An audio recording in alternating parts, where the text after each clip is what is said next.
Halo semuanya, kembali lagi di channel Raja Galba ya. Nah, di video kali ini ada kabar yang sangat menggembirakan sekali untuk kita bahwa ada pinjol dan bank yang sedang berantem sampai tempuh jalur hukum. Nah, bagaimana nasib nasabahnya? Langsung saja kita lihat beritanya di sini. Dari Detik Finance gitu ya. Di sini judulnya dua perusahaan pinjol disanksi OJK ada yang dicabut izinnya. Yang diterbitkan pada Jumat 7 November hari ini. Ya, hari ini ada pinjol yang dicabut izinnya OJK oleh OJK. Ya, oke, langsung saja kita baca di sini ya. Otoritas Jasa Keuangan atau OJK menjatuhkan sanksi terhadap dua perusahaan pembiayaan peer-to-peer atau P2P lending atau dikenal dengan pinjaman online pada Oktober 2025. Perusahaan tersebut yakni PT Dana Syariah Indonesia dan PT Kroude Membangun Bangsa CMB. Siapa yang galbay di PT Dana Syariah Indonesia dan PT Kroude Membangun Bangsa? Ini pinjolnya apa ya? Coba kita baca dulu. Informasi tersebut disampaikan oleh Kepala Eksekutif Pengawas Lembaga Pembiayaan Perusahaan Modal Ventura, Lembaga Keuangan Mikro, dan Lembaga Jasa Keuangan lainnya PVML, OJK Agusman dalam konferensi pers hasil rapat Dewan Komisioner Bulanan RDKB Oktober 2025. PT CMB sendiri sebelumnya tersandung kasus dugaan kecurangan atau fraud.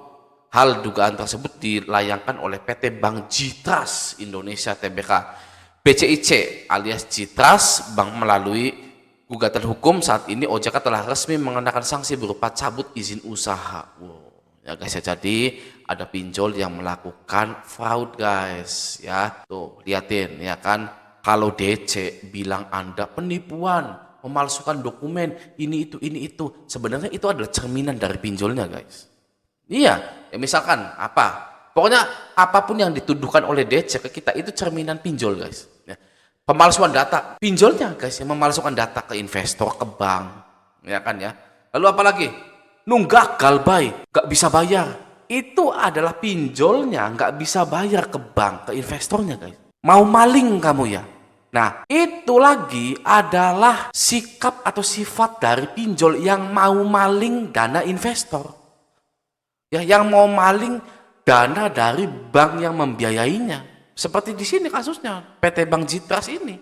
Ya kan, sekarang ya, kalau Anda menerima tagihan-tagihan dari DC pinjol yang sengak, yang tidak beretika, itu sebenarnya cerminan dari mereka sendiri. Oke, kita lanjut dulu.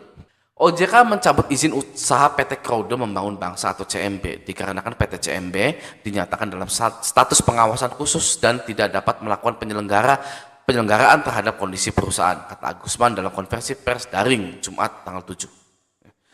Agusman menjelaskan sanksi pencabutan izin usaha ini diberikan kepada PT CMB lantaran tidak dapat memenuhi kewajiban pemenuhan ekuitas minimum serta karena adanya aspek lainnya dalam kurun waktu tertentu sesuai ketentuan gitu. Nah, untuk CMB ini sudah kena kasus dengan PT Bank Jitras, terus nggak punya modal lagi, ya nggak punya modal, kabur, ya kan?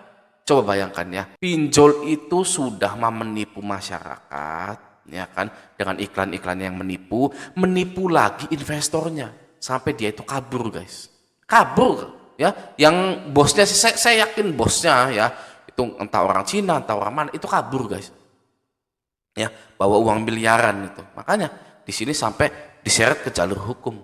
Gitu. Oke, nah bagaimana nih nasabahnya nih ya? Coba kita ada nggak nih nasabahnya ini, kondisi nasabahnya gimana ya? Pengenaan sanksi tegas kepada Lembaga Jasa Keuangan PVML dilakukan dalam rangka upaya penguatan pengawasan serta perlindungan konsumen serta memperkuat tata kelola penyelenggaraan risiko dan konsolidasi di industri PVML. Sementara itu terkait dengan PT DSI dikenakan sanksi berupa pembatasan kegiatan usaha atau PKU. Perusahaan ini sebelumnya juga telah terseret kasus gagal bayar kepada lender atau pemberi dananya. Nah itu ya. Jadi pinjol pun galbay guys.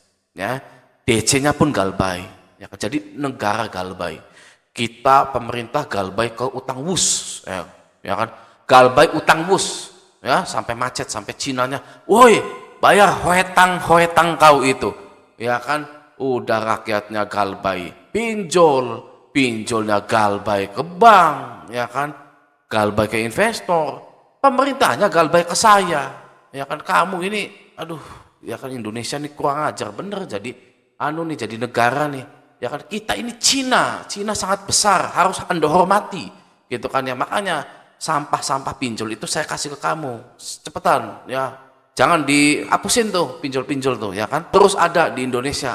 Terus jerat masyarakat kamu ya, biar semuanya sampai menyerahkan harta-hartanya. Gitu kan?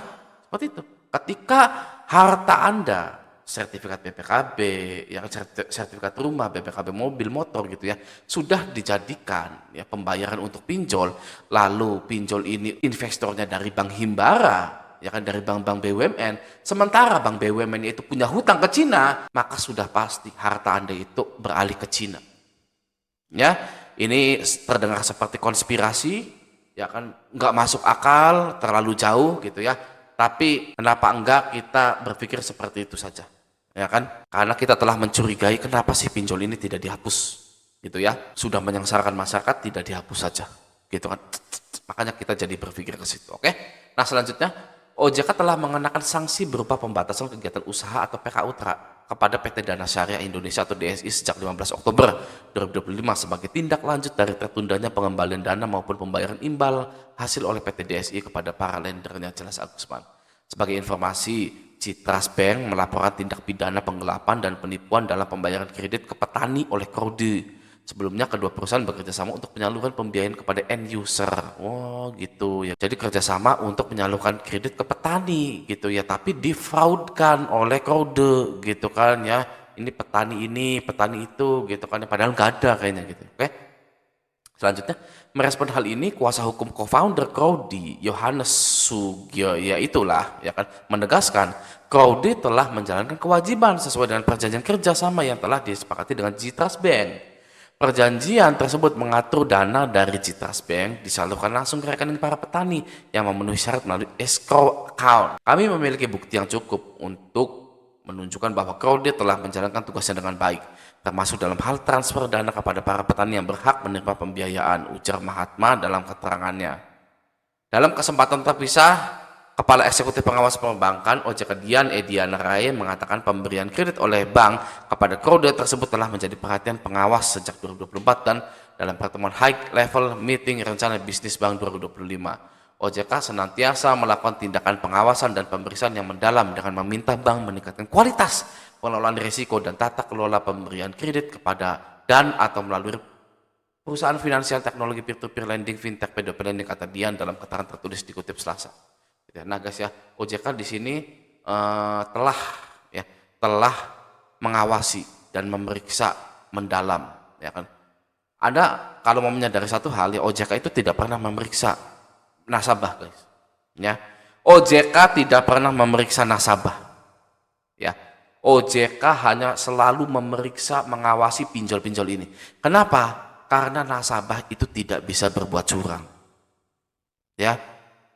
Kalau kita setiap hari ditakut-takuti oleh DC, Anda berbuat curang, maling, orang tua Anda nggak tahu diri, Anda nggak tahu diri, ibu Anda nggak tahu diri, terus ini nggak tahu diri, DC-DC-nya itu semua bohongan, ya. Karena yang namanya nasabah itu tidak pernah bisa berbuat curang. Yang bisa berbuat curang hanyalah pinjolnya. Makanya tidak ada yang namanya, wah nasabah A, nasabah B, nasabah C. Ada beritanya gitu, ya. Lagi diperiksa OJK, tidak pernah ada. Nggak pernah ada seperti itu guys, ya. Pintar, ya. Jadi kita harus pintar guys, ya. Oh iya ya, OJK nggak pernah manggil nasabah yang galbay, ya kan. Tapi OJK sering manggil pinjol-pinjol yang bermasalah. Di situ tata letaknya, ya. Jadi kita jangan mau lagi dibodoh-bodohi oleh DC pinjol, gitu. Oke, nah semoga video ini bermanfaat. Sampai jumpa di video selanjutnya.